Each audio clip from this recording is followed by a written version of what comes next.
Ebagala byononese mwongera kutusabira bannange. Mujjewo omitima emibi. Muteke tunyumirwe ebintu bino. Zimwe mikyangamba kyenzikiriza. Kiba kiri between ye ne Katonda we.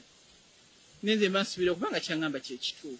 Kyemasuka twakyo bonnimba mankoze ekyo nnimba. Naye baganda bange abakyagaba lifuti. Saagala kakasa nnyo baakira muyagabye lifuti. Naye njagala kukubuulira ekyali kintuuseeko. Naawe akyagaba lifuti ku bantu b'osanze ku kkubo. Sikuganye kukola kisa kikole naye luliba olwo ojja kukijjamu omusera. Finally, Dr. Kuluthum ayogedde ensonga lwaki addala mwami we kwafiira hamwina maasawo. Likinga video eno ate subscribinga button nabakubanga o subscribinga ate tuyongere okubanga tutambulira addala wamu. Calvin Kayanja alise experience ye ku nsonga y'okuwa lift okusinzira ku mwami Acram nga we mukuwadde maasawo video gyenva okubanga nkuteerako gyebuvuddeko osobola okubanga naawe obaako embeera moyiga ate ekintu kino nebanga kitambulira haddala mugenda mukuwa ayongera okubanga alambula ate awo wennyini nkwene Hajat Kuluthum ate ayongere nayo okubanga atuwa side ye ku nsonga nga bwalaba story eno era nga njagala kubanga nkujukiza ye witogeera atalimu mu ggwanga naye nga sawa yonna akoma wabula nga ageninawo galaga yesi wa kuva kubalo era nga gamba agenda kufiira ku mwami gumisiriza Acram.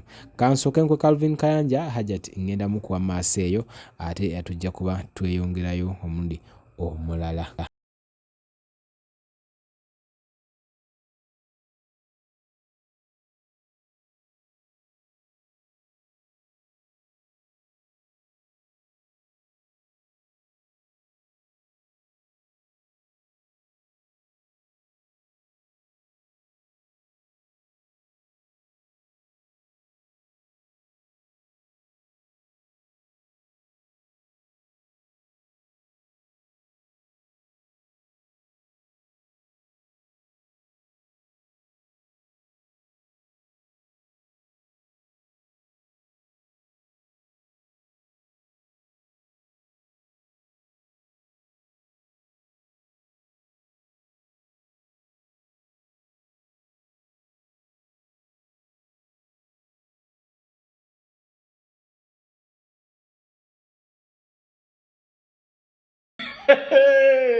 Nze musajja wammwe Kayanja amaaso gankanuka.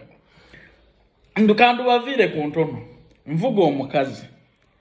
Ng'oli mu nyansibula na bulungi munnange weebale Katonda akuddize wansabira emikisa emiitirivu nga munnange. Nze ani atakwatibwa kisa nga mugamba lookinga na bulungi nga ggalawo bwe tutyo atudde mabega ndi nakubyange.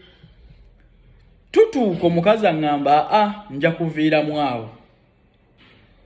Gwagamba ndi nja kuviiramu awo tuvuze oloka trading center akaddako.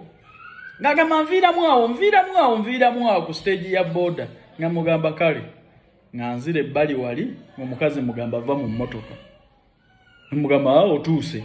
Nadingana ku simu eno nganza atamanyi nti waliwo ekisobola okubaawo. Nga mugamba otuuse.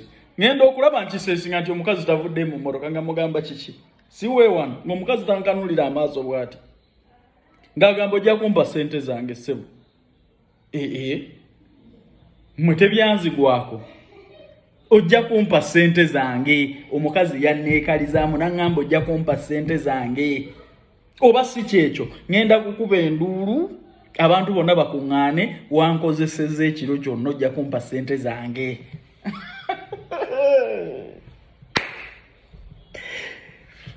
Natuyana ne zikala. Ningamba bannange ababoda bana abali wano banaawulira batya famire yange mukyala wange luno ndumaliriza ntya. Ningamba wayi kanji simbula omukazi tatandise okuba enduulu. Kumbe ku stage wano bye nategeera oluvannyuma nga balinawo ebya boda bye bakolagana nabo ebiri mu ddiiru era ebimanyi ddiiru byonna bulungi gyeggukira. Omukazi mbana akamubuuza nti eki muli babbi ng'omukazi atandika okuleekaanira waggulu. Jukira endabirwamu y'emabega gy'atudde nagisiza bafune ku fresh air. Ebya boda ne bijja ebi tisebo omukazi omukoze eki ndisebo tojja kugisimbula wano wa boda n'ateeka mmotoka n'ateeka piki maaso nali njagala nsimbule ngende ku police station oba at least tugende nga tuyombagana ffekka nga tebyengeejize mu bantu balala maama nyabo ababoda tebatandisaawo obuvuyo